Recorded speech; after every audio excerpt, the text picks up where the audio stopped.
మీకే స్తుతులు స్తోత్రాలు. దేవా, మా జీవితాలలో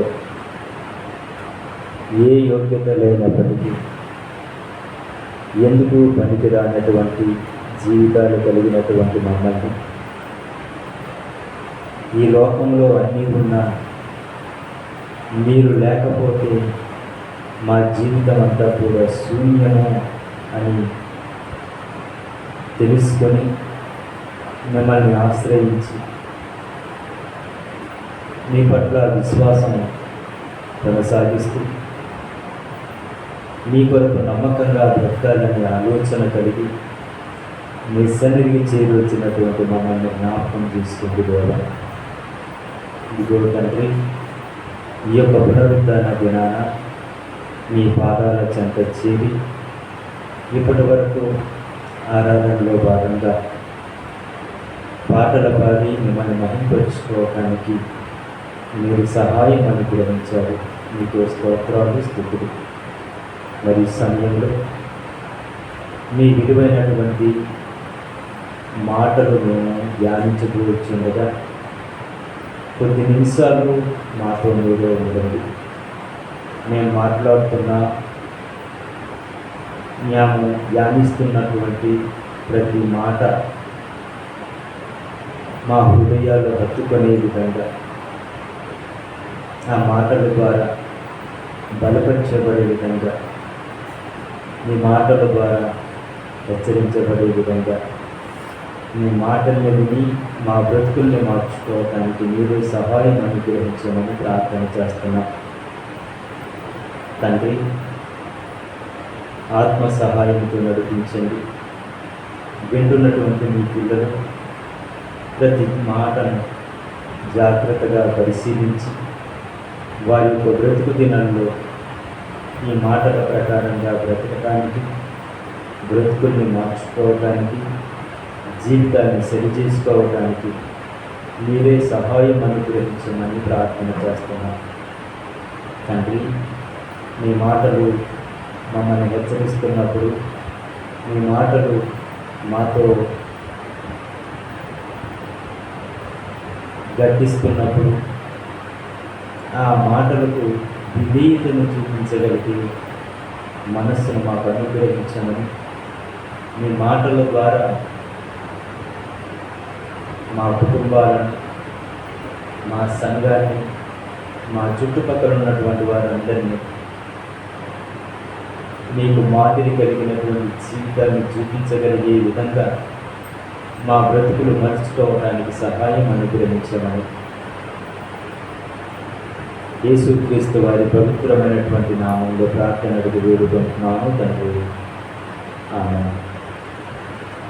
ప్రేమైనటువంటి దేవుని పిల్లలారా, మన ప్రభు రక్షకుడైనటువంటి యేసుక్రీస్తు వారి పవిత్రమైనటువంటి పరిశుభ్రమైనటువంటి నామంలో మీ అందరికీ నా హృదయపూర్వక వందనాలు తెలియజేసుకుంటూ కొద్ది నిమిషాలు దేవుని ఒక మాటని మనం ఆలోచన చేద్దాం. దేవుడు మనకు అప్పగించినటువంటి బాధ్యతలో భాగంగా యేసుక్రీస్తు వారు ఈ లోకానికి వచ్చి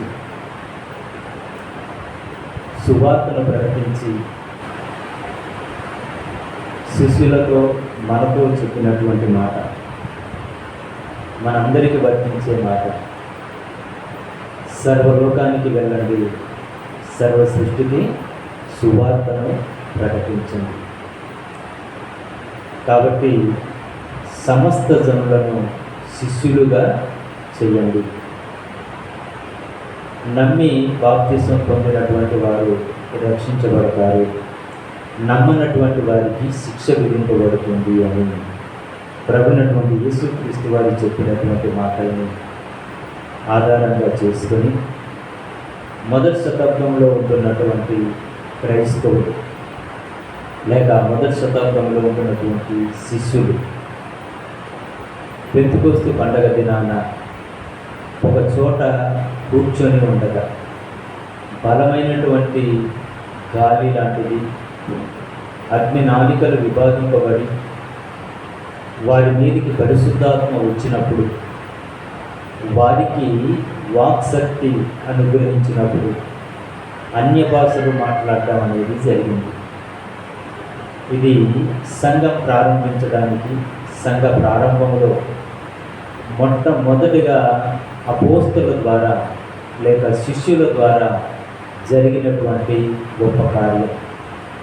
ఆ ఒక కార్యం బైబిల్ గ్రంథంలో మనం చదువుతున్నప్పుడు, దాన్ని ఆలోచిస్తున్నప్పుడు గొప్ప అద్భుతంగా కనబడుతుంది.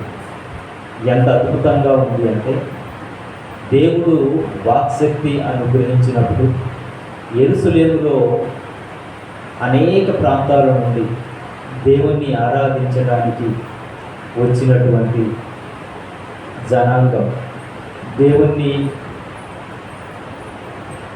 కొనియాడుకోవటానికి వచ్చినటువంటి జనాంగం వివిధ దేశాల నుండి, వివిధ ప్రాంతాల నుండి, వివిధ జాతుల నుండి,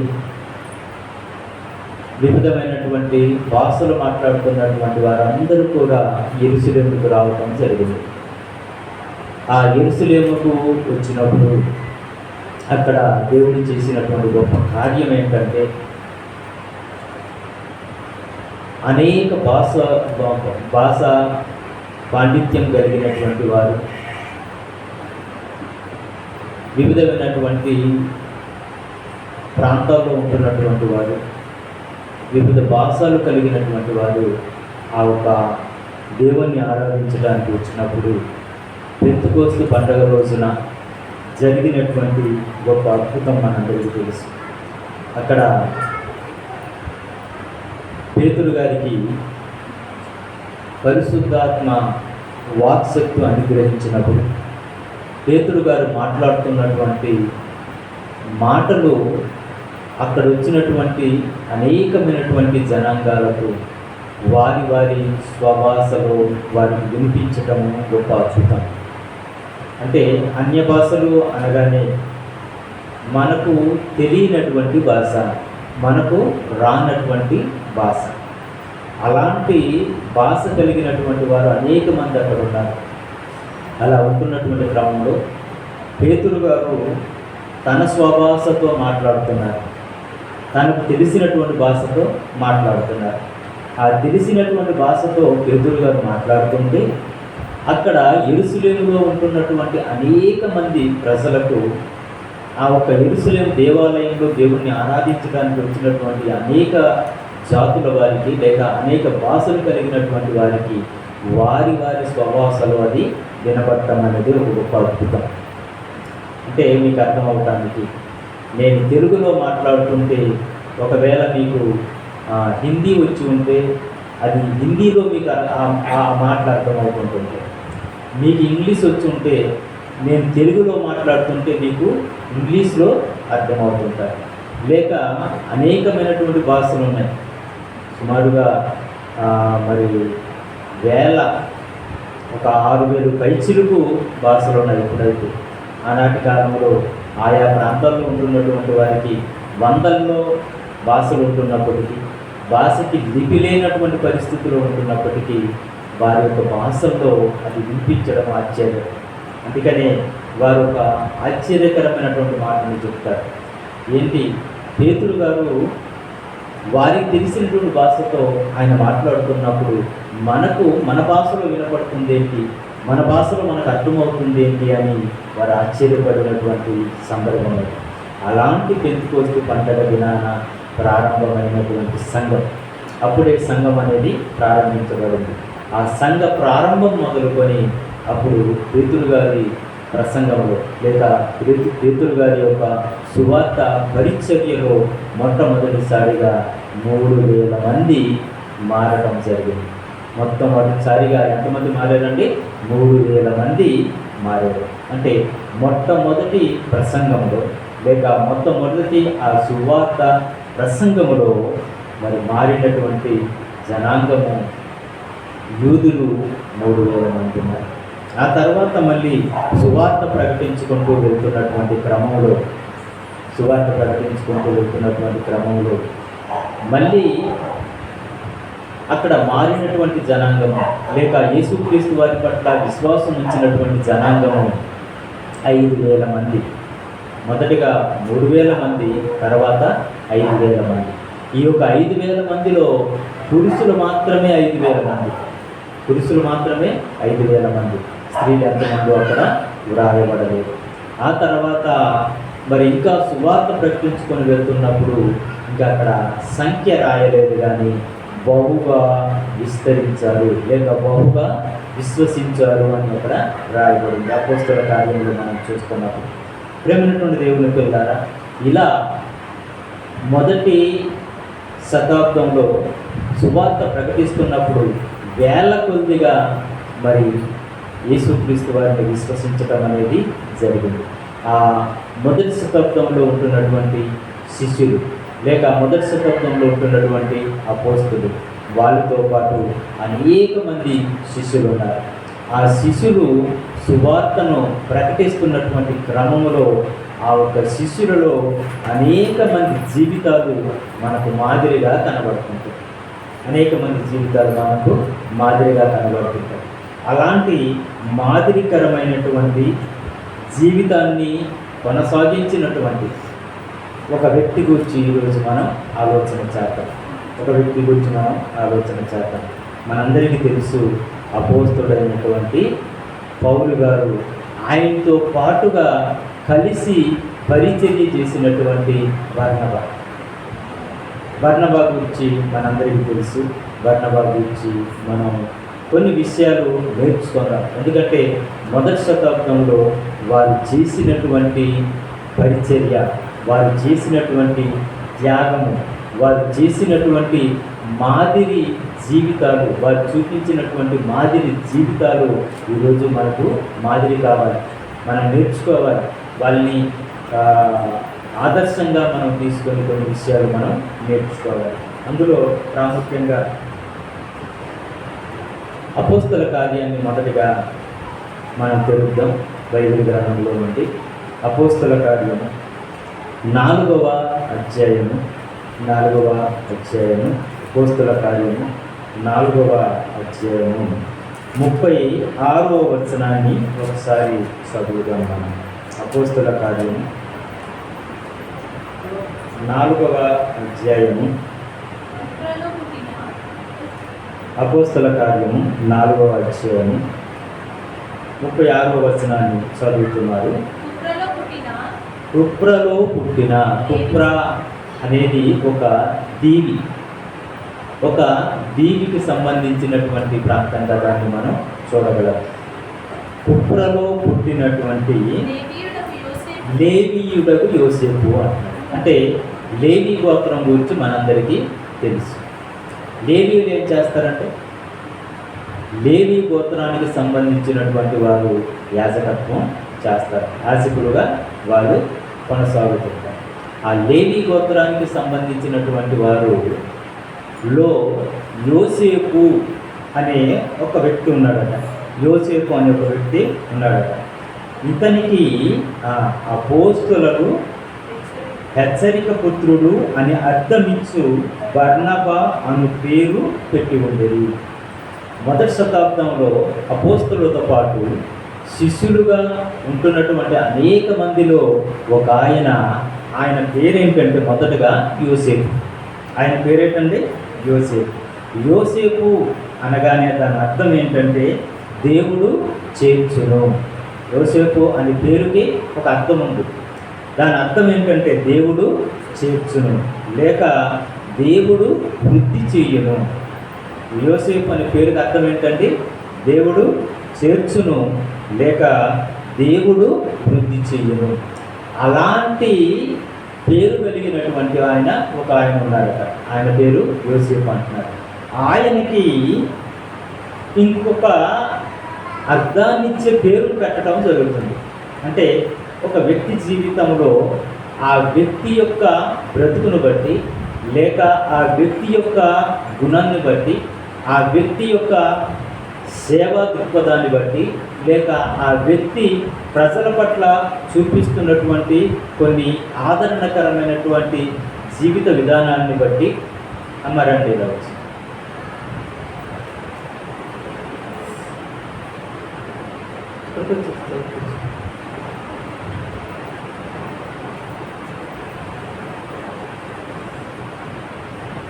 వచ్చే వారం 9:30కే వచ్చాయంటే ఓకే. ఒక వ్యక్తి యొక్క పేరు మార్చాలి అంటే ఆ వ్యక్తికి ఉన్నటువంటి గుణాలను బట్టి ఆ పేరు అనేది మార్చడం జరుగుతుంది. ఇక్కడ యోసేపు గారికి పేరును మారుస్తున్నట్టుగా చూస్తున్నాం. పేరు మారుస్తున్నట్టుగా మనం చూస్తున్నాం. అంటే ఆ పేరును గురించి ఏమంటున్నారంటే ఇతనికి అపోస్తులు, లేదంటే అపోస్తులు హెచ్చరిక పుత్రుడు అనే అర్థం ఇచ్చు బర్నబా అని పేరు పెట్టారటండి. హెచ్చరిక పుత్రుడు అంటే కింద పుట్టినట్లో ఏముంటుందంటే ఆదరణ పుత్రుడు అని పేరు వచ్చే విధంగా ఆయనకు బర్నబా అని పేరు పెట్టారు. ఈ బర్నబా అని పేరు ఎందుకు పెట్టబడింది అంటే ఆయనకు ఉన్నటువంటి గుణాన్ని బట్టి ఈ బర్నబా అని పేరు పెట్టి ఉండేదట. ఇతని గురించి మనం ఆలోచన చేస్తున్నప్పుడు ప్రేమ పిల్లారా, ఒక వ్యక్తిలో ఒక గుణం ఉంటే ఆ గుణాన్ని బట్టి ఆ వ్యక్తికి ఆ పేరు వస్తుంది. ఇది మనం చాలా ప్రాముఖ్యంగా ఆలోచించవలసినటువంటి విషయం. ఎందుకంటే ఒక వ్యక్తికి పేరు పెడుతున్నప్పుడు ఆ పేరుకు తగ్గట్టుగా ఆయన గుణం ఉండాలి. ఆ పేరుకు తగ్గట్టుగా ఆ గుణం ఉండాలి. ఆ పేరుకు తగ్గట్టుగా గుణం లేదనుకోండి, మనం ఏమని మాట్లాడుకుంటాం?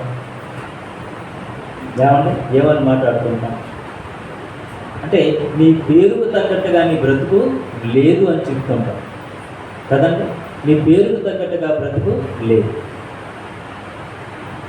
కృపానందం అన్నాం అనుకోండి, ఆ కృపానందం అన్నటువంటి పేరుకు తగ్గట్టుగా బ్రతుకు ఉండాలి.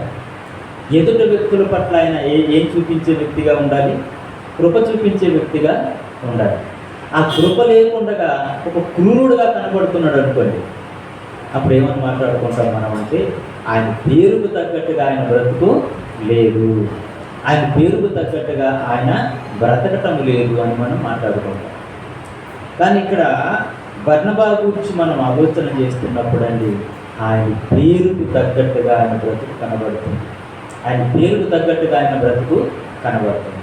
ఆయన పేరుకు తగ్గట్టుగా ఆయన బ్రతుకు ఎలా కనబడుతుందో మనం కింద విషయాల్లోనికి వచ్చి ఆలోచన చేయగలిగితే 37వ వచనంలో ఈ విధంగా రాయబడింది. ఏమని రాయబడిందంటే అక్కడ ఇతడు భూమి గలవాడై ఉండి దానిని అమ్మి ఏం చేశాడంటే ఇతడు భూమి గలవాడై ఉండి అంటే ఈరోజు సమాజంలో మనం చూస్తున్నప్పుడు అండి భూమి కలిగినటువంటి వాడిని ఏమని పిలుస్తారంటే భూస్వామి అని పిలుస్తుంటారు కదండి. భూస్వామి అంటే ఆయనకి అనేక వందల ఎకరాలు భూమి ఉందనుకోండి, ఆయన్ని గొప్ప వ్యక్తిగా పిలుస్తారు.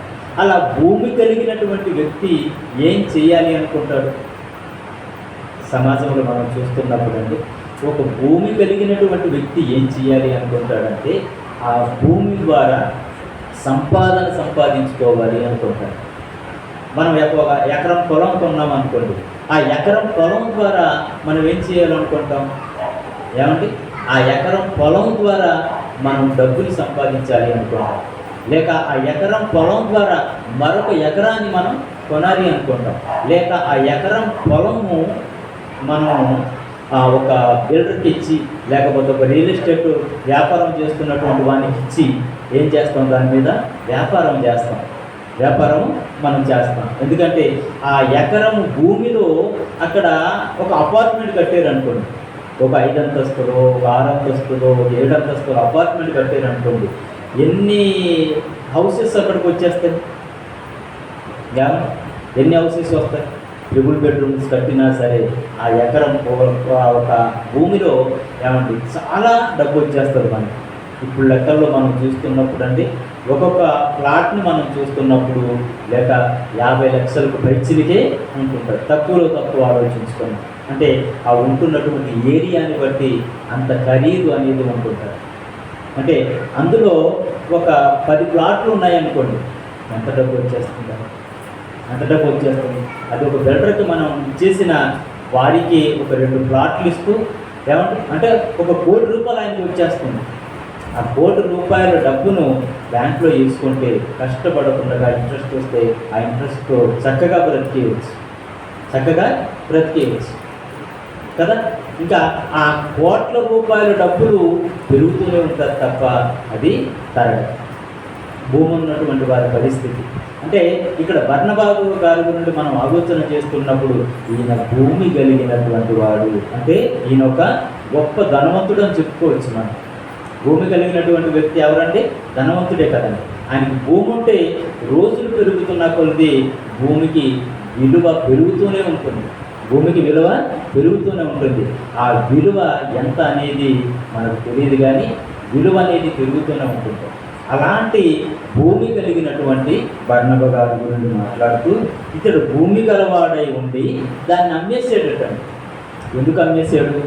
ఆయన పరిస్థితులు బాగోలేక అమ్మలేదండి. ఏదో ఆయనకు అనారోగ్యం వచ్చి అమ్మలేదు, ఆయనకి ఏదో కష్టాలు వచ్చి ఆయన అమ్మలేదు, లేకపోతే ఆ కూతుర్ని పెళ్లి చేయడానికి భూమి అమ్మలేదు, లేక పిల్లల్ని చదివించుకోవడానికి భూమిని అమ్మలేదు. భూమిని ఎందుకు అమ్మేడు అంటే కింద ఇంకా వచనాలు ఏమని చెప్తున్నాడు, దాని వెల తెచ్చి అపోస్తుల పాదముల యొద్ద పెట్టాను. అంటే తనకు భూమి ఉంది, ఆ భూమిని అమ్మేరు. భూమిని అమ్మాలి అంటేనండి ఎంతమంది పర్మిషన్స్ కావాలి? అంతే కదండి. భూమిని అమ్మాలి అంటే ఇప్పుడు నాకు 1 ఎకరం భూమి ఉందనుకోండి, అది అమ్మాలి అంటే ఇంట్లో కుటుంబ సభ్యులు సమ్మతి కావాలి కదండి. భార్య ఒప్పుకోవాలి, పిల్లలు ఒప్పుకోవాలి, అన్నదమ్ములు ఒప్పుకోవాలి. వీరందరూ ఒప్పుకుంటేనే కానీ అక్కడ భూమిని అమ్మడానికి అవకాశము లేదు. కానీ ఈయన భూమిని అమ్మే అపోస్తుల పాదాల యొద్దకు పెట్టారు అంటే ఒకసారి మనం ఆలోచించాలి. ఈయన జీవితం ఎలా ఉంది అనేది. ఈయన తన భార్యను ఎలా కన్విన్స్ చేశాడు, తన పిల్లల్ని ఎలా కన్విన్స్ చేశాడు, తన అన్నదమ్ముల్ని ఎలా మరి భూమిని అమ్మడానికి వాళ్ళతో మాట్లాడాడు. ఇవన్నీ కూడా మనం ఆలోచించాలి. అంటే ఇక్కడ ఈ సందర్భాలన్నీ రాయబడకపోయినప్పటికీ మనం ఆలోచన చేయగలిగితే బర్నబా గారు యొక్క కమిట్మెంటు దేవుని కొరకు ఆయనకు ఉన్నటువంటి కమిట్మెంట్ గురించి మనం ఆలోచన చేస్తున్నప్పుడు ఈ పరిస్థితులన్నింటినీ కూడా ఆయన అధిగమించి భూమిని అమ్మి అపోస్తుల పాదాల యొద్ద పెట్టేటట్టండి. అపోస్తుల పాదాల యొద్ద పెట్టినప్పుడు ఏం జరుగుతుంది అని మనం ఒకసారి ఆలోచన చేస్తున్నప్పుడు అండి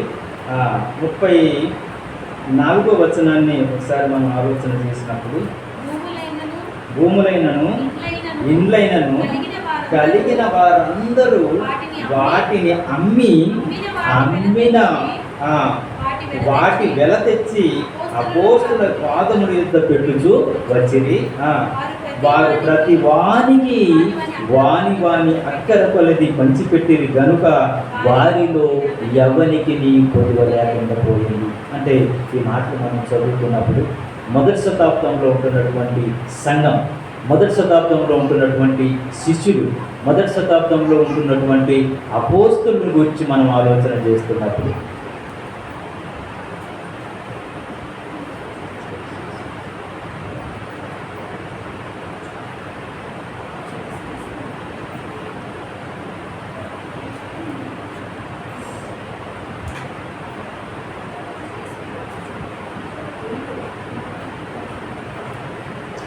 కాబట్టి మొదటి శతాబ్దంలో ఉంటున్నటువంటి ఆ ఒక సంఘము చేసినటువంటి త్యాగం మనకు అర్థమవుతుంది.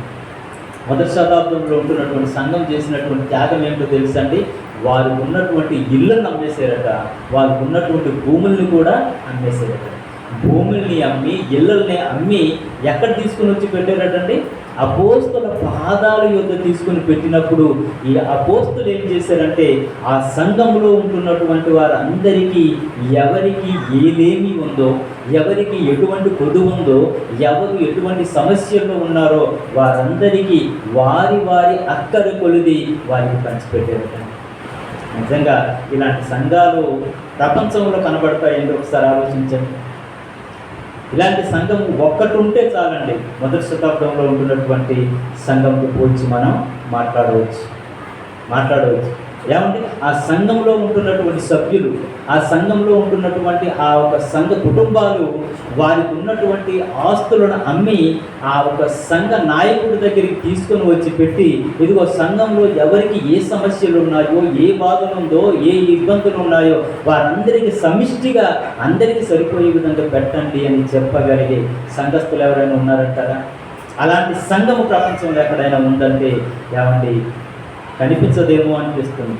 ఇలాంటి సంఘం ఎక్కడైనా ప్రపంచంలో కనబడుతుందండి? కనిపించదు.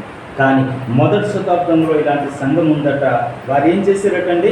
భూములైనను ఇండ్లైనను కలిగిన వారందరూ వాటిని అమ్మిన వాటి వెల తెచ్చి అపోస్తల పాదముల యొద్ద పెట్టుచూ వచ్చిరి. వారు ప్రతి వానికి వాని అక్కర కొలది పంచిపెట్టిరి గనుక వారిలో ఎవనికిని పొదువలేకపోయెను. అంటే సంఘంలో పొదువు ఉన్నప్పుడు మిగతా వారు కూడా స్పందించవలసినటువంటి బాధ్యత ఉంది అని ఈ మాటలు బట్టి నాకు అర్థమవుతుంది. సంఘంలో ఎవరైనా అనారోగ్య పరిస్థితుల్లో ఉన్నారు, ఆ అనారోగ్య పరిస్థితుల్లో ఉంటూ వారు బాధపడుతూ ఒక ఆర్థికపరమైనటువంటి ఇబ్బందిలో లేవిగా ఉంటున్నప్పుడు సంఘం వారిని ఆదుకోవలసినటువంటి బాధ్యత కనబడుతుంది కదండి. ఎవరైనా మరి ఆ ఆహారలేమితో ఉంటున్నప్పుడు ఆ ఆహారలేమిని తీర్చడానికి సంఘము బాధ్యత తీసుకోవలసినటువంటి అవసరత కనబడుతుంది. లేక ఎవరైనా వస్త్రహీనతతో ఉన్నారనుకోండి, అలాంటి వారి పట్ల కూడా సంఘము బాధ్యత తీసుకోవాల్సినటువంటి పరిస్థితి ఉంది అని ఈ మాటలను బట్టి మనకు అర్థమవుతుందని. అంటే అపోస్తుడైనటువంటి పౌలు గారితో మరి పరిచర్యలో పాల్గొన్నటువంటి వ్యక్తిగా కనబడుతున్నటువంటి బర్నబా గారి గురించి మనం ఆలోచన చేస్తే, బర్నబా గారికి ఉన్నటువంటి మనసు ఒకసారి ఇప్పుడు మనం ఆలోచన చేద్దాం. ఏంటి బర్నబా గారికి ఉన్నటువంటి మనసు ఏంటి? ఆ సంఘములో ఎవరికి ఎటువంటి లేమి ఉన్నా ఆ లేమిని తీర్చే ఒక ఆదరణ పుత్రుడుగా కనబడుతున్నాడు. ఆయనకున్నటువంటి టైటిల్ ఏంటండి? ఆయనకున్నటువంటి టైటిల్ ఏంటి? ఆయన పేరుకు తగ్గట్టుగా బర్నబా అంటే దాని అర్థం ఏంటంటే ఆదరణ పుత్రుడు. బర్నబా అనగానే ఆదరణ కుమారుడు లేక ప్రోత్సాహపరచువాడు అని, ప్రోత్సహించేవాడని, ఏమంటే ఆదరించేవాడని, ప్రోత్సహించేవాడని. అంటే సంఘములో ఎవరికి ఏలేమి ఉన్నా సరే దాని గురించి ప్రత్యేకంగా ఆలోచించే మనసు కలిగినటువంటి వారు ఎవరంటే బర్నబా గారు. అంటే ఇలాంటి బర్నబా గారు మొదటి శతాబ్దంలో ఆ సంఘంలో ఉంటున్నటువంటి వ్యక్తిని గురించి మనం ఆలోచన చేస్తున్నప్పుడు ఆయన మనకు మాదిరి కాదంటారా? ఒకసారి మనం ఆలోచన చేద్దాం. మాదిరి కాదంటారా? అలాంటి వ్యక్తిని మనం మాదిరిగా పెట్టుకోవాలండి. అలాంటి వ్యక్తిని మనం మాదిరిగా పెట్టుకోవాలి. ఆ మొదటి శతాబ్దంలో ఉంటున్నటువంటి సంఘంలో ఉంటున్నటువంటి అనేక మంది ఆ ఒక శిష్యులను గురించి మనం ఆలోచన చేస్తున్నప్పుడు యేసుక్రీస్తు వారు చెప్పినటువంటి మాట మనకు గుర్తుకు రావాలి. మీరు సర్వలోకానికి వెళ్ళండి, సర్వ సృష్టికి సువార్తను ప్రకటించండి, సమస్త జనులను మీరు ఏం చేయాలి? శిష్యులుగా చేయండి అన్నాడు. సమస్త జనులు శిష్యులుగా చేసినప్పుడు ఆ శిష్యులు ఎలాగా బ్రతుకుతారు అంటే ఇదిగోనంటే బర్నబా గారి జీవితాలు లాంటి జీవితాలు కలిగి బ్రతుకుతారు. కాబట్టి శిష్యులుగా తయారు చేయాలి. మనకు దేవుడు అప్పగించినటువంటి బాధ్యత ఏంటంటే శిష్యులుగా తయారు చేయవలసినటువంటి బాధ్యత దేవుడు మనకు అప్పగించాడు. ఆ శిష్యుడు ఎలా మారుతాడు, ఆయన గుణలక్షణాలు ఎలా ఉంటాయంటే ఇవ్వటమే తెలుసు. ఆయనకి ఏం తెలుసండి? ఇవ్వటమే తెలుసు. అంటే ఏం ఇచ్చాడో తెలుసు అంటే ఆయనట భూమి కలిగినటువంటి వాడు వాటిని అమ్మిన వాటి వెలను తీసుకొని వచ్చి అపోస్తల పాదాల యొద్ద పెట్టారట. ఎవరు?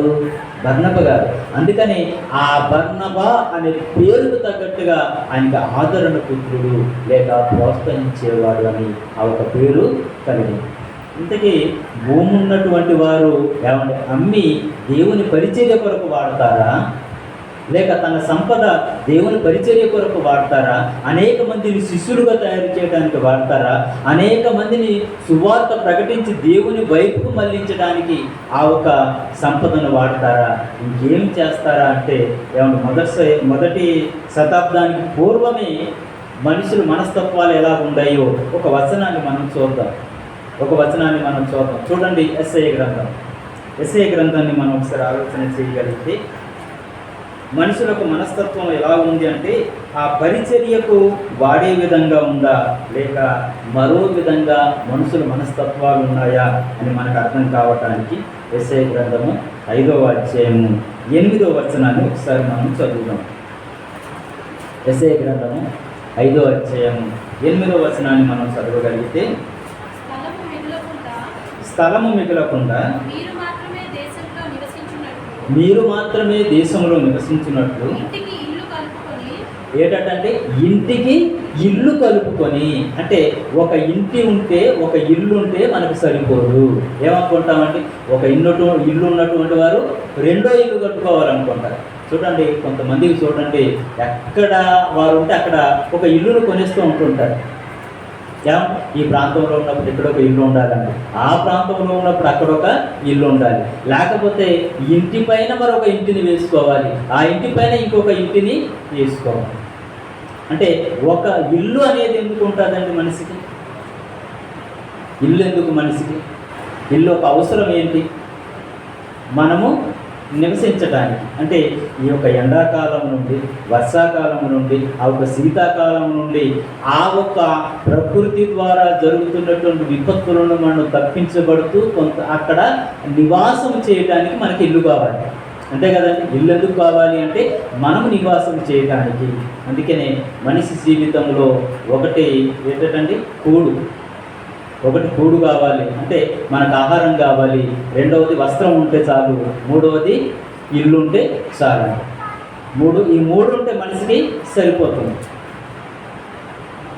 కొంచెం ఆహారం 3 పూట్ల మనం సంపాదించుకోగలుగుతున్నాము, 3 పూట్ల తినగలుగుతున్నాము అంటే చక్కని వస్త్రాలు మనం ధరించుకుంటాం. ఎందుకంటే మొదటగా ఆహారం కొరకు కష్టపడతాము, తర్వాత నీటిగా కనిపించడానికి మంచి వస్త్రాలను మనం ధరించుకుంటాం, ఆ తర్వాత ఉండటానికి చిన్న గుడిసె ఉంటే చాలు అనుకుంటున్నాం. కానీ మనిషి కోరిక ఎలా పెరిగిపోతుంటుందంటేనండి, ఆహారం 3 పూట్లు ఏమంటే కనీసం చారణం ఉన్నా చాలు అనుకుంటున్న పరిస్థితుల్లో నుండి ఆహారం సమృద్ధిగా దొరుకుతున్నప్పుడు ఎలాంటి ఆహారం కావాలనుకుంటాడండి? ఖరీదైనటువంటి ఆహారము కావాలి అనుకుంటాడు. ఈ ఖరీదైనటువంటి ఆహారం తిని తిని తిని మనిషి ఏమైపోతున్నాడంటే ఖరీదైనటువంటి జబ్బుల్ని తెచ్చుకుంటున్నాడు. ఈరోజు మనిషి జీవితంలో ఖరీదైనటువంటి ఆహార పదార్థాలు తిని ఖరీదైనటువంటి జబ్బు అంటే నీకు ఒక జబ్బు వచ్చిందంటే దానికి 1000 రూపాయలు మనం ఖర్చు పెట్టాలి. 1000 రూపాయలు మనం ఖర్చు పెట్టాలి. మనిషి సంతృప్తి పడడు. యోగ గ్రంథంలో కూడా ఒక మాట రాయబడి ఉంటుందండి. ఆహారం గురించి మాట్లాడుతున్నప్పుడు, లేక కొన్ని విషయాలు చెబుతున్నప్పుడు గుడ్డు గురించి మాట్లాడుతూ ఉంటుంటారు. యోగు గారు గుడ్డు గురించి మాట్లాడుతూ ఏమంటాడంటే, ఆ గుడ్డులో ఉన్నటువంటి తెలుపు ఉంటుంది కదా, దానికి రుచి కలదా అని అడుగుతారు. అంటే గుడ్డుకు ఆ తెలుపులో ఉంటున్నటువంటి దానికి రుచి ఉంటుందంటే రుచి ఉండదు. కానీ మనిషి ఏది కోరుకుంటాడు? రుచిని కోరుకుంటాం కదండి. కానీ గుడ్డులో విలువైనటువంటి పోషకాలు ఉన్నాయి. గుడ్డులో విలువైనటువంటి పోషకాలు. అందుకనే ప్రభుత్వం కూడా ఆలోచన చేసి చిన్నపిల్లలు ఆరోగ్యంగా ఉండటం కొరకు వారి యొక్క మెన్యూలో ఫస్ట్గా వాళ్ళు చూస్తున్నది ఏంటంటే వారికి ప్రతిరోజు ఒక గుడ్డును పెట్టాలి అని. అక్కడ అంగన్వాడీ సెంటర్ నుండి మొదలుకొని ఏమంటే ఎలిమెంటరీ స్కూల్స్ వరకు కూడా వీటన్నిటిని కూడా ఇంప్లిమెంట్ చేయడం ప్రభుత్వం ఆలోచిస్తుంది. ఎందుకు ఆలోచిస్తుంది అంటే పౌష్టికమైనటువంటి ఆహారం పిల్లలకి ఇవ్వాలి, వారి ఆరోగ్యం బాగుండాలి. కానీ మనకేం కావాలి? రుచి కావాలి. మనకేం కావాలంటే రుచి కావాలి. ఆ రుచి కొరకు గుడ్డుల్ని రకరకాలుగా మనం తీసుకుని తినే పరిస్థితుల్లోనికి వచ్చేసి, ప్రేమైనటువంటి దేవుని పిల్లారా, మన ఆహార పదార్థాల విషయంలో కానివ్వండి, వస్త్రధారణ విషయంలో కూడా కానివ్వండి, ఏమంటే వస్త్రము ఎందుకు అంటే మన ఒంటిని కప్పుకోవడానికి వస్త్రాలు ఎందుకు ధరించుకుంటామండి? ఒంటిని కప్పుకోవటానికి. కానీ ఇప్పుడు ఒంటిని కప్పుకోవడానికి కాదు, చూపించుకోవడానికి వస్త్రాలను ధరించుకుంటున్నటువంటి పరిస్థితి. వస్త్రాలు ఎందుకు ధరించుకుంటున్నామంటే చూపించుకోవటానికి. ఎదురు వారు మనం చూడాలి, చూసిన తర్వాత అడగాలి. ఏమని అడగాలి? ఇది ఎక్కడ కొన్నారని అడగాలి, ఎంత అయిందని అడగాలి. మన డాబు కోసము, మన బడాయి కోసము, ఏమండి 10 మంది మనల్ని పొగట్టం కోసము మనం వస్త్రాలు ధరించుకుంటున్నామే తప్ప, వస్త్రాలు ఎందుకు ధరించుకోవాలి అంటే ఒంటిని కప్పుకోవడానికి వస్త్రాలు మనం ధరించుకోవటం లేదు. తర్వాత ఇల్లులు ఎందుకు కట్టుకుంటున్నామంటే అందులో మనం తలదార్చుకోవడానికి ఇల్లుని కట్టుకోవడం లేదు. మనం చూడండి, మన ఇల్లులు కూడా ఎలా ఉంటాయంటే తలదాచుకోవడానికి ఉన్నటువంటి ఇల్లులాగా ఉండదు. మన ఇంటిని గృహప్రవేశానికి మనం పిలిచినప్పుడు మన ఇల్లు ఎలా ఉండాలి అనుకుంటామండి? 10 మంది పొగడాలి మన గురించి, ఏమంటే ఎంత మంచి ఇల్లు కట్టారంటే. ఇలాంటి ఇల్లులు ఈ చుట్టుపక్కల ఆ గ్రామంలో ఎక్కడ కూడా లేదు.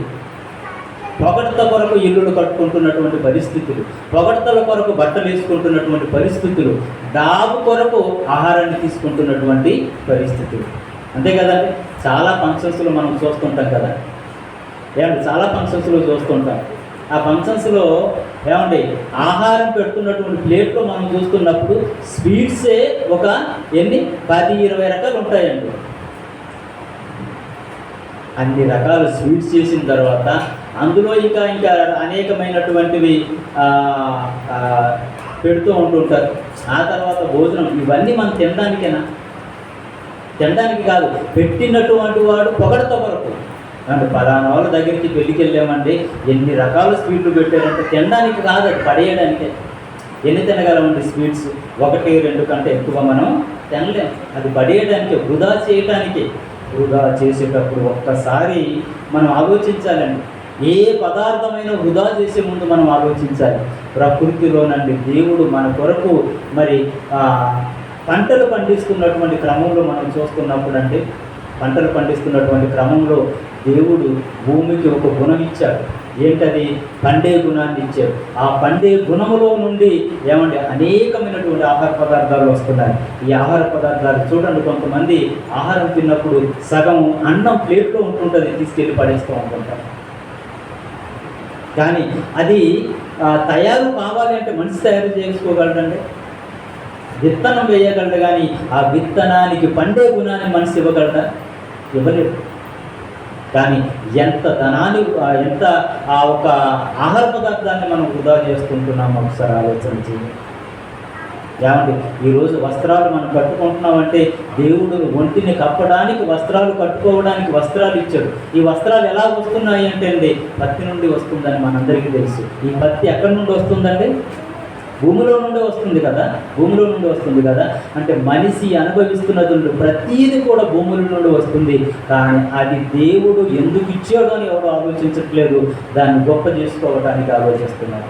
ఏమండి ఇక్కడ ఇశ్రాయేల్ ప్రజల యొక్క జీవితం కూడా ఎలా మారిపోయింది అంటేనండి, ఏమని మాట్లాడుతున్నారు అంటేనండి, స్థలము మిగలకుండా మీరు మాత్రమే దేశములో నివసించున్నట్లు, స్థలము మిగలకుండగా నీవు మాత్రమే దేశంలో నివసించున్నట్లు. ఈరోజు చాలామంది భూ ప్రపంచంలో చూస్తున్నప్పుడు అండి, ఒక వ్యక్తికి 1000 ఎకరాలు ఉన్నాయి, ఆయనే కబ్జా చేసుకుంటున్నాడు, ఆయనే ఆక్రమించుకుంటున్నాడు. పేదవాడు పేదవాడిగా ఉంటున్నాడు. ఎంతోమంది పేదవాళ్ళకు ఇల్లు కూడా లేనటువంటి పరిస్థితుల్లో ఉన్నారు కదండి. ఎంతోమంది పేదవాళ్ళకి ఇల్లు లేవంటే అద్దె ఇల్లుల్లో ఉన్నారంటే దాని అర్థం ఏంటి? అద్దె ఇల్లుల్లో ఉన్నారంటే వారికి 1 సెంటు భూమి కూడా లేదని అర్థం కదండి. కానీ ఈ భూప్రపంచం అంతా కూడా దేవుడు ప్రతి మనిషి కొరకు ఇచ్చారు. కానీ మనుషులు ఎలా తయారవుతున్నారు అని మనం ఆలోచన చేయగలిగితే, ఇంటికి ఇల్లు కలుపుకొని 8వ వచనం, స్థలము మిగలకుండా మీరు మాత్రమే, స్థలము మిగలకుండగా మీరు మాత్రమే దేశములో నివసించున్నట్లు, దేశంలో మీరు మాత్రమే నివసించున్నట్లుగా. 1000 ఎకరాలు ఒక వ్యక్తికి ఉన్నాయంటే ఆయన మాత్రమే ఉండాలన్నా? ఆయన మాత్రమే ఉండాలన్నా? కాదు కదండి. నీకు ఒక ఇల్లు ఉంటే నీవు నివసించడానికి సరిపోద్ది. కాదు, ఇల్లు లేనివాడు అనేక మంది ఉన్నారు. నీకు ఉన్నటువంటి ఇల్లుని నీవు అనేక మంది పేదలకు ఇచ్చి వాడి యొక్క ఒక ఇంటిని నిర్మించుకోవడానికి, ఇల్లును కట్టుకోవడానికి నువ్వు సహాయం చేసేవాడిగా ఉండాలి. సహాయం చేసేవాడిగా ఉండాలి. అందుకొరకనంటే దేవుడు మనిషిని పుట్టించి ఈ భూప్రపంచాన్ని మనిషికి అప్పగించాడు. మనిషి స్వార్థపరుడైపోయి ఏం చేస్తున్నాడంటే ఆయన మాత్రమే ఉండాలి అనుకున్నట్టుగా 1000 ఎకరాలు కబ్జా చేసుకొని 1000 ఎకరాలు సంపాదించుకొని పేదవాడిని పట్టించుకోలేనటువంటి పరిస్థితుల్లో ఈరోజు ప్రపంచం ఉంది. దేశం కూడా అలాంటి పరిస్థితుల్లో ఉంది. ఈరోజు దేశం గురించి మనం ఆలోచన చేస్తున్నప్పుడు అండి, దేశంలో ఒక మరి 10 లెక్కల్లో లెక్క పెట్టవచ్చు. ధనవంతులు కొద్దిమందే ఉన్నారు, ధనవంతులు కొద్దిమందిగా ఉన్నారు. కానీ పేదవారు ఎంతమంది ఉన్నారండి? కోట్ల కొద్ది పేదవారు ఉన్నారు, కోట్ల కొద్ది పేదవారు ఉన్నారు. అంటే వారిని దృష్టిలో పెట్టుకొని ఈ మాటని చదవండి, మనకు అర్థమవుతుంది. ఏమని చెప్తున్నాడు అంటే, స్థలము మిగలకుండా మీరు మాత్రమే దేశంలో నివసించున్నట్లు ఇంటికి ఇల్లు కలుపుకొని పొలమునకు పొలము చేర్చుకొని మీకు శ్రమ. ఏమండి? మీకు శ్రమ అంటే ఇక్కడ నువ్వు హ్యాపీగా బ్రతకొచ్చు, ఇక్కడ హ్యాపీగా బ్రతకొచ్చు. భూలోకంలో నీకు ఆయుష్ ఉన్నంత కాలం నువ్వు హ్యాపీగా పొలాలు సంపాదించుకుంటూ ఇల్లులు కట్టుకుంటూ ఏమంటే భూమిని ఆక్రమించుకుంటూ హ్యాపీగా బ్రతకొచ్చు. కానీ నీకు ఒక శ్రమదినం ఉంది, నీకొక శ్రమదనం ఉంది. మనందరికీ తెలుసు, ధనవంతుడు లాజరు ఇద్దరు చనిపోయారు. ధనవంతుడు యాతనకరమైనటువంటి చోటులో బాధపడుతున్నాడు, లాజరు అబ్రహాము రొమ్మున ఆదుకున్నాడు. ఎంత చక్కగా ఆయన జీవితం అక్కడ ఉంది అంటే, ఒక రోజు నీకు శ్రమ వస్తుంది. ఆ శ్రమ రాకుండా ఉండాలి అంటే ఇక్కడ బర్నబా గారు చేసిన త్యాగం మనకు అర్థం కావాలి. ఏ త్యాగం చేశాడంటే, బర్నబా భూమి గలవాడై ఉండి దానిని అమ్మి వాటి వెలను తీసుకొని వచ్చి అపోస్తల పాదాల యొద్ద పెట్టాడు. అంటే మొదటి శతాబ్దంలో ఉంటున్నటువంటి ఆ ఒక శిశువులందరూ కూడా పిచ్చోళ్ళ? సార్ ఆలోచించండి. మొదటి శతాబ్దంలో ఉంటున్నటువంటి శిశువులు అపోస్తలు పిచ్చోళ్ళ అని మనం ఆలోచన చేస్తేనండి, పిచ్చోళ్ళు కాదండి, జ్ఞానవంతులు వారు. జ్ఞానవంతులు కాబట్టి భూముల్ని అమ్మారు, జ్ఞానవంతులు కాబట్టి ఏమంటే వారి యొక్క ఇళ్ళల్ని కూడా అమ్మి అపోస్తల పాదాల యొద్దలు పెట్టి ఏం చేశారంటే, పరిచర్యలు చేయండి, సువార్తను ప్రకటించండి అంటే ఏమంటే సువార్తను ప్రకటిస్తున్నప్పుడు 1000 మంది మారిపోతున్నారండి. ఎంతమంది మారిపోతున్నారండి? 100 మంది కాదు, 1000 మంది మారిపోతున్నారు, బహుగా విస్తరిస్తున్నారు. ఆ బహుగా విస్తరించాలి అంటే ఏం జరగాలి? సువార్త జరగాలి. సువార్త జరగాలి అంటే ఒక వ్యక్తి యొక్క జీవితము మనకు అర్థం కావాలి, ఒక వ్యక్తి యొక్క జీవితం మనకు అర్థం కావాలి. ఆ వ్యక్తి ఈరోజు మనకు బర్నబా గారు కనబడుతుంది. ఆ వ్యక్తి ఎవరండి? బర్నబా గారు. మరొక భాగాన్ని ఆయన గురించి మనం ఆలోచన చేద్దాం. ఆయన గురించి ఈ వారమంతా కూడా మనం ఆలోచన చేద్దాం. కానీ ఇంకొక భాగాన్ని కూడా మనం ఆలోచన చేద్దాం. ఇంకొక మాటని మనం ఒకసారి చదువుదాం. బర్నబా గారి గురించి ఇంకొక మాటని మనం చదువుదాం. దానికి ముందుగానండి బర్నబా గారు చేసినటువంటి త్యాగం మనం గుర్తు చేసుకున్నాం కదా. ఏం చేశాడు ఆయన? భూమిని అమ్మిన వాడిని అమ్మిన ఆ ఒక వెలను తీసుకొని వచ్చి అపోస్తుల పాదాల యొద్ద పెట్టారు కదండి. అలాగే అదే సంఘంలో ఉంటున్నటువంటి వారు, అంటే మొదటి శతాబ్దంలో మరి అపోస్తులతో పాటు ఆ ఒక సంఘంలో ఉంటున్నటువంటి వారు మరొక జంట ఉన్నారు, అకుల ప్రిస్కిల్లా. వాళ్ళు కూడా ఏం చేశారో ఒకసారి అదే అపోస్తల కార్యం 5వ అధ్యాయంలో మనం చూద్దాం. వాళ్ళు కూడా ఏం చేశారు, వాళ్ళు కూడా చేసినటువంటి త్యాగం ఏంటి అనేది మనం ఆలోచన చేస్తున్నప్పుడు మనిషిలో ఉన్నటువంటి మనస్తత్వాలు, వ్యక్తిత్వాలు ఎలా ఉంటాయి. ఒకే సంఘంలో ఉంటుంటాము కానీ వివిధమైనటువంటి మనస్తత్వాలు ఉంటాయి. ఒకే సంఘంలో ఉంటుంటాము, వివిధమైనటువంటి జ్ఞానం కలిగినటువంటి వారిగా ఉంటుంటారు. అంటే ఆలోచన విధానాలు వేరుగా ఉంటుంటాయి అనేది మనకు అర్థం కావాలి. అంటే అపోస్తుడైనటువంటి పౌలు గారితో పాటుగా పరిచర్య చేసినటువంటి వ్యక్తి బర్నబా గురించి మనం ఆలోచన చేశాము. ఇప్పుడు అదే మొదటి శతాబ్దంలో ఉంటున్నటువంటి సంఘంలో ఉంటున్నటువంటి సభ్యుల గురించి మనం ఆలోచన చేస్తున్నప్పుడు 5వ అధ్యాయము 1వ వచనంలో మనం చూడగలిగితే, అననీయ అను ఒక మనుషుడు తన భార్య అయిన సఫీరతో ఏకమై పొలం అమ్మాను. ఇక్కడ భార్యాభర్తలు ఏకీభవించి ఏం చేశారటండి? పొలం అమ్మారట. వీరు కూడా పొలం అమ్మారు. అక్కడ బర్నబా గారు తన ఆ భూమిని అమ్మాడు. భూమి అమ్మిన వాటి యొక్క వెలను తీసుకొని అపోస్తల పాదాల యొద్ద పెట్టారు. అలాగే ఈ మొదటి శతాబ్దంలో ఉంటున్నటువంటి ఆ సంఘంలో ఉంటున్నటువంటి సభ్యులు అననీయ సప్పీరా వీరిద్దరు కూడా ఏకమయ్యి వారి పొలాన్ని అమ్మేరటండి. అమ్మి పొలం అమ్మెను. భార్య ఎరుకనే వాడు దాని వెరలో కొంత దాచుకొని కొంత చెత్తి అపోస్తుల పాదముల యొద్ద పెట్టాను. ఏమంటే బర్నబా గారు కూడా అపోస్తుల పాదాల యొద్ద తన ఒక ధనాన్ని తీసుకుని వచ్చి పెట్టారు. ఇక్కడ వీళ్ళు కూడా అపోస్తుల పాదాల యొద్ద ధనాన్ని తీసుకుని వచ్చి పెట్టారు కదండి. ఇరువురు కూడా అంటే సంఘంలో ఉంటున్నటువంటి వారు ఇద్దరు కూడా, బర్నబా గారు కూడా అపోస్తుల పాదాల యొద్ద పెట్టారు, వీళ్ళు కూడా అపోస్తుల పాదాల యొద్ద పెట్టారు. కానీ వారు చేసినటువంటి పొరపాటు అంటే ఏంటో ఇక్కడ పేతురు గారు చెప్తున్నట్టుగా మనం చూడగలం. భార్య ఎరుకనే అంటే భార్యతో ఏకమయ్యి, భార్యతో మాట్లాడుకొని, భార్యతో సమ్మతించి ఒకే మాట, భార్య భర్తది ఒకే మాట అండి. భార్య భర్తలు ఇద్దరు కూడా ఒకే మాట.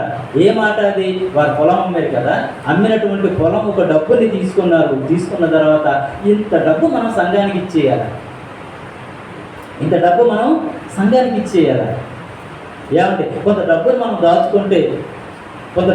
దాచుకుంటే మనకు పనికి వస్తుంది కదా. ఏమంటే ఆరోగ్య విషయంలో ఏమైనా ప్రాబ్లం వచ్చినప్పుడు డబ్బు పనికి వస్తుంది కదా, లేక ఒక ఇంటి కట్టుకోవడానికి కొంత డబ్బు పనికి వస్తుంది కదా, మన పిల్లల్ని చదువుకోవడానికి కొంత డబ్బు పనికి వస్తుంది కదా. ఏదో రకరకాలుగా ఆలోచించుకొని భార్యాభర్తలు మాట్లాడుకున్న తర్వాత ఎలా మాట్లాడుకుంటారండి? భార్యాభర్తలు భవిష్యత్తు గురించి మాట్లాడుకుంటారు కదా. అలా మాట్లాడుకొని అమ్మినటువంటి ఆ ఒక పొలం, అమ్మినటువంటి ఆ ఒక డబ్బులు కొంత ఏం చేశారట? దాచుకున్నారట. కొంత దాచుకొని కొంత తీసుకొని వచ్చి ఏం చేశారట? అపోస్తుల పాదాల వద్ద పెట్టారు. కానీ బర్నబా అలా చేసాడా? బర్నబా అలా చేయలేదండి. బర్నబా ఏం చేశాడు తెలుసా అండి? అమ్మిన వెలంతా తీసుకుని వచ్చి అపోస్తుల పాదాల మీద పెట్టారు. ఆ అపోస్తులు ఏం చేశారంటే సంఘంలో ఉంటున్నటువంటి వారందరికీ ఎవరికి అక్కర ఉందో, ఎవరికి అవసరత ఉందో వారి అక్కర కొద్ది అందరికీ పంచిపెట్టారు. వాళ్ళేం తీసేసుకోలేదండి, అపోస్తులు ఏమీ తీసుకోలేదు. సంఘ క్షేమం కొరకు, సంఘ పరిచర్య కొరకు, సంఘ సువార్త విస్తరణ కొరకు వారు ఖర్చు పెట్టారు. సంఘంలో ఎవరికి అవసరతలు ఉన్నాయో ఆ అవసరతల కొరకే వారు ఖర్చు పెట్టారే తప్ప వారేమీ దాచుకోలేదు.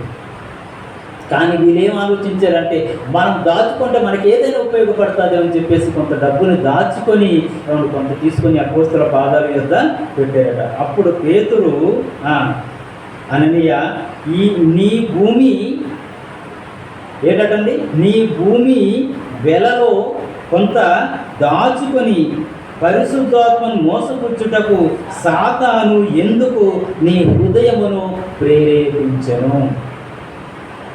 ఏంటండి, నీ భూమే కదా అది. ఎవరి భూమి అండి? అననీయ భూమే కదా. అననీయ భూమే కదా. ఆయన అమ్మాడు. అమ్మి ఏం చేశాడు? అపోస్తులకు ఇవ్వాలి అనుకున్నాడు. ఎందుకంటే 36 వచనాలు మనం చూసాం కదా. అందరూ కూడా ఏం చేస్తున్నారట? వారి భూములను నమ్మారు, వారి ఇళ్లను నమ్మి అపోస్తుల పాదాల యొక్క ధనాన్ని తీసుకుని ఇచ్చారు. ఇది వాళ్ళు చూశారు. అంటే మాకు కూడా పొలం ఉంది కదా, మనం కూడా అమ్మాలి కదా, అపోస్తుల పరిచర్యకి ఇవ్వాలి కదా అని ఆలోచన చేశారు. ఆలోచన చేయడం బాగానే ఉంది. ఏమంటే అప్పటి వరకు ఆలోచన బాగానే ఉంది, దేవునికి ఇవ్వాలనే ఆలోచన బాగానే ఉంది. కానీ ఏమండి సాతాను ఏం చేస్తున్నాడో తెలుసా? అవును, నువ్వు అమ్మిందంతా కూడా ఇచ్చేస్తే ఎలాగా? నువ్వు అమ్మిందంతా ఇచ్చేస్తే ఎలా? ప్రేరేపణ కలిగిస్తున్నాడని. ఎలాంటి ప్రేరేపణ కలిగిస్తున్నాడంటే ఎన్ని విధాలుగా ఆలోచనలు రాకూడదు అన్ని ఆలోచనలు పెట్టేసేయడం. ఎన్ని ఆలోచనలు పెట్టేశారు? ఎన్ని ఆలోచనలు పెట్టుకుంటాడు ఒకసారి ఆలోచన చేయండి. సాతాను నుండి దేవుని నుండి దూరం చేయటానికి ఎన్ని ఆలోచనలు పెడుతుంటాడంటే లేని ఆలోచనలన్నీ మనకు వస్తుంటాయి. లేని ఆలోచనలన్నీ వస్తుంటాయి. ఆ ఆలోచనలు వచ్చినప్పుడు అవును కదా, అవును కదా, అవును కదా, అవును కదా అని భార్యాభర్తలు ఏకీభవించారండి. అవును, నువ్వు చెప్పింది రైటే, నువ్వు చెప్పింది రైటే. పిల్లల భవిష్యత్తు ఏంటి? నువ్వు చెప్పింది రైటే. పిల్లల పెళ్లి విషయం ఏంటి? నువ్వు చెప్పింది రైటే. ఏమంటే మనం ఉండడానికి ఒక ఇల్లు కావాలి, అని ఒకరినొకరు సమర్థించుకుంటూ ఒకరి పట్ల ఒకరు ఏమంటే సాతాను ప్రేరేపణతో వారు ఎలా మాట్లాడుకొని ఉంటారో వారిని వివరించుకొని మనం చెప్పుకుంటూ పోతే మన కుటుంబాల్లో జరుగుతున్నటువంటి సందర్భాలు కుటుంబాల్లో మాట్లాడుకుంటున్నటువంటి విధానాల్ని మనం ఆలోచన చేస్తున్నప్పుడు మనకు అర్థమైపోతుంది. కానీ దేవుని మీద ఆధారపడే మనస్తత్వం ఉంటున్నటువంటి వారు అలా మాట్లాడుతారు. బర్నబా గారు దేవుని మీద ఆధారపడ్డారు. దేవుని మీద ఆధారపడ్డారు. నా పిల్లల చదువులా దేవుడు చూసుకుంటాడు, నా పిల్లల పెళ్ళిలా దేవుడు చూసుకుంటాడు, నా గృహమా దేవుడు చూసుకుంటాడు, నా ఆహారమా దేవుడు చూసుకుంటాడు. అంతే కదండి ఆయన చేసిన త్యాగం. అంత త్యాగం చేశాడు కాబట్టి ఏం చేసిందండి? భూమిని అమ్మి దాంతో వ్యాపారం చేసుకోలేదు. భూమిని అమ్మి దాన్ని అపోస్తుల పాదాల మీద పెట్టారు. అపోస్తులు దేవుని పరిచర్యకు వాడేది. ఈయనకు ఏది కావాలో దేవుడు చూసుకుంటాడని గొప్ప విశ్వాసంతో వెళ్ళాడండి. ఇప్పుడు ఒక మాట చదవండి. మొదట నా నీతిని, నా రాజ్యాన్ని వెతకండి, అవన్నీ నీకు సమకూర్చబడతాయి. అవన్నీ కావాలని దేవుడికి తెలియదా? తెలుసు. అవన్నీ కావాలని దేవుడికి తెలియదండి? తెలుసు. అందుకనే ఆ మాట చదువుతున్నప్పుడు మనకు అర్థం కావాలి. మొదట నా నీతి, నా రాజ్యాన్ని మీరు వెతకండి, నీకు ఏం కావాలో, ఏ సమయానికి నీకు ఏది అవసరమో అది నేను తీరుస్తాను. అలాంటి విశ్వాసం మనకు ఉందంటారా? విశ్వాసం అనగానే యేసుక్రీస్తు వారిని నమ్ముకున్నానండి, ఆదివారం పూట చర్చికి వెళ్ళిపోతున్నాను, ఆదివారం పూట నేను కొంత కానుక ఇచ్చేస్తున్నాను, ఇదే విశ్వాసం అనుకుంటున్నారేమో. కాదు. ఈ విశ్వాసం సరిపోదు. ఈ విశ్వాసం సరిపోదండి. మన విశ్వాసం ఎలా ఉండాలి అంటే ఒక బర్నబా జీవితం లాంటి విశ్వాసం ఉండాలి. ఆయనకి ఎంత విశ్వాసం ఉందో ఒకసారి ఆలోచించండి. అంత విశ్వాసం లేకపోతే ఆ భూమి వెల తీసుకొని వచ్చి అపోస్తుల పాదాల యొక్క పెట్టేయగలిగేదంటే ఒకసారి ఆలోచించాలి. ఏమండి? ఎంత విశ్వాసం ఉండాలండి, ఎంత విశ్వాసం ఉండాలి. అంత విశ్వాసం మనకు ఉందా? ఒకసారి ఆలోచించాలి. అందుకనే ప్రభు చెప్తున్నటువంటి మాటలు, ఆవగించంత విశ్వాసం ఉంటే చాలు. ఉందా? ఆవగించంత విశ్వాసం మనకు ఉందా అంటే లేదనిపిస్తుందండి మన బ్రతుకుల్లో. లేదనిపిస్తుంది మన బ్రతుకుల్లో. ఇక్కడ మొదటి శతాబ్దంలో ఉంటున్నటువంటి ఈ యొక్క సంఘ సభ్యులను మనం చూస్తున్నప్పుడు యేసుక్రీస్తు వారు చేసినటువంటి కార్యాలు చూశారు, అద్భుతాలు చూశారు. పేతురు గారు ప్రసంగించినప్పుడు ఒక గొప్ప అద్భుతాన్ని చూశారు పెంతెకొస్తు పండుగ దినాన. అలాంటి చూసినటువంటి వారికి కూడా ఎవరి పట్ల విశ్వాసం లేదంటే దేవుని పట్ల విశ్వాసం లేదు. ఏదో పేరుకే సంఘ సభ్యులుగా ఉంటున్నారు. ఆ ఒక పేరుకే మొదటి శతాబ్దంలో మేము కూడా ఉన్నాము అని చెప్పుకుంటున్నటువంటి పరిస్థితుల్లో ఉన్నారు. అమ్మిన వెల తీసుకొని కొంత దాచుకొని అపోస్తుల పాదాల మీద కొంత తీసుకొని వచ్చి పెట్టినప్పుడు పేతురు గారు మాట్లాడుతున్నారు, సాతాను నీకు ఎందుకయ్యా ప్రేరేపించాడు? ఆ భూమి నీదే కదా, ఆ అమ్మిన సొమ్ము కూడా నీదే కదా, నీదైనప్పుడు నువ్వు ఇవ్వాలి అనుకున్నప్పుడు ఇవ్వకుండా సాతాను ఎందుకు నిన్ను ప్రేరేపించాడు? నువ్వు ఎవరిని మోసం చేస్తున్నావో తెలుసా? అదే మాట చెప్తున్నాడు. ఎవరిని మోసం చేస్తున్నావో తెలుసా? పరిశుద్ధాత్మను మోసపరచడానికి నిన్నెవడయ్యా ప్రేరేపించాడు అని అడుగుతున్నాడు. ఎవరిని మోసం చేస్తున్నామో తెలుసా? సాక్షాత్తు దేవుణ్ణి మోసం చేస్తున్నాము. మనం ఒకటి అనుకుంటాం, అనుకున్న తర్వాత చాలాసార్లు వెనక్కి వెళ్ళిపోతూ ఉంటుంటాం. మనం చాలాసార్లు ఇవ్వాలి అనుకుని ప్రేరేపణ కలిగిస్తాడు పరిశుద్ధాత్మ. ప్రేరేపణ కలిగించినప్పుడు సాతాను వెంటనే నీలో దూరిపోయి ఏదో ఒక ప్రాబ్లం చూపించి నిన్ను ఆపేస్తాను. అలా జరిగిందండి అననీయ సప్ఫీరా గారి జీవితంలో. నీకు ఎప్పుడైతే అలాంటి థాట్ వచ్చిందో నువ్వు వెంటనే అనుకోవాలి. ఏమనుకోవాలి తెలుసా? నాకు సాతాను ప్రేరేపిస్తున్నాడు అనుకోవాలి. నన్ను సాతాను వెనక్కి లాగుతున్నాడు అనుకోవాలి. నువ్వు ఏ కారణము చెప్పినా ఆ కారణం వెనకాల ఏమండి దేవునికి భిన్నమైనటువంటి ఏ కారణం చెప్పినా ఆ కారణం వెనకాల సాతాను ఉన్నాడు, కానీ పరిశుద్ధాత్మ లేదు. ఎటువంటి కారణం చెప్పినా సరే దేవుని కొరకు వచ్చే విషయంలో, దేవుని కొరకు ఇచ్చే విషయంలో, దేవుని కొరకు బ్రతికే విషయంలో ఎటువంటి కారణము చెప్పినా ఆ కారణం వెనకాల సాతాను ఉంటాడే తప్ప ఏమండి? పరిశుద్ధాత్మ ఉండదు. పరిశుద్ధాత్మ ఉండదు. ఈ మధ్యాహ్న కాలపు వేళలో ఒక వ్యక్తి యొక్క జీవితాన్ని చూస్తున్నప్పుడు, ఒక బర్నబా గారి యొక్క జీవితాన్ని మనం చూస్తున్నప్పుడు ఆయనలో ఉంటున్నటువంటి విశ్వాసం చూడండి. అన్ని సభ్యులకు ఉంటున్నటువంటి విశ్వాసం ఒకసారి పరీక్షించండి. ఎంత డిఫరెన్స్, ఎంత తేడా కనబడుతుంది, ఎంత తేడా కనబడుతుంది. దేవుని పిల్లరా, ఒకసారి మనం ఆలోచన చేద్దాం. మొదటి శతాబ్దంలో ఉంటున్నటువంటి సంఘ సభ్యుల్లోనే ఇంత తేడా కనబడుతున్నప్పుడు ఈరోజు ఈ ప్రపంచవ్యాప్తంగా ఉంటున్నటువంటి సంఘాలలో ఇంకెంత తేడా ఉంటారో ఒకసారి ఆలోచన చేద్దాం. ఎలాంటి మనస్తత్వాలు కలిగినటువంటి వారు ఉంటారో మనం ఆలోచన చేద్దాం. ఎలాంటి వ్యక్తిత్వం కలిగినటువంటి వారు ఉంటారో మనం ఆలోచన చేద్దాం. అందుకని ఒక వ్యక్తికి ఒక పేరు పెట్టబడిందంటే ఆ పేరుకు తగ్గట్టుగా ఆయన గుణం ఉండాలి, ఆ గుణానికి తగ్గట్టుగా ఆయన బ్రతుకుండాలి. అంటే ఈరోజు మనం తెలుసుకోవాల్సింది ఏంటంటే, మనము నమ్ముకున్నటువంటి దేవుడు మంచివాడు. మనం నమ్ముకున్నటువంటి దేవుడు మంచివాడు. ఆయనకి కొన్ని గుణలక్షణాలు ఉన్నాయి. ఆ గుణలక్షణాలు కలిగి మనము బ్రతకాలి అని మనకు బైబిల్ నేర్పిస్తుంది. బైబిల్ మనకు నేర్పిస్తుంది. ప్రేమైనటువంటి దేవుని పిల్లారా, వచ్చే వారము ఇంకా కొన్ని సంగతులు బర్నబా గురించి మనం ఆలోచన చేద్దాం. వచ్చే వారము మీకు వీలైతే 9వ అధ్యాయం అపోస్తల కార్యము 9వ అధ్యాయము 22 నుండి 26 వచనాలు మీరు చదువుతుండండి. బర్నబా గురించి మనం ఆలోచన చేద్దాం. అంటే ఆయనకు ఉన్నటువంటి ఆ ఒక గుణ లక్షణాలు, ఆయనకు ఉన్నటువంటి ఆ ఒక వ్యక్తిత్వము మనం అర్థం చేసుకోవడానికి ప్రయత్నం చేద్దాం.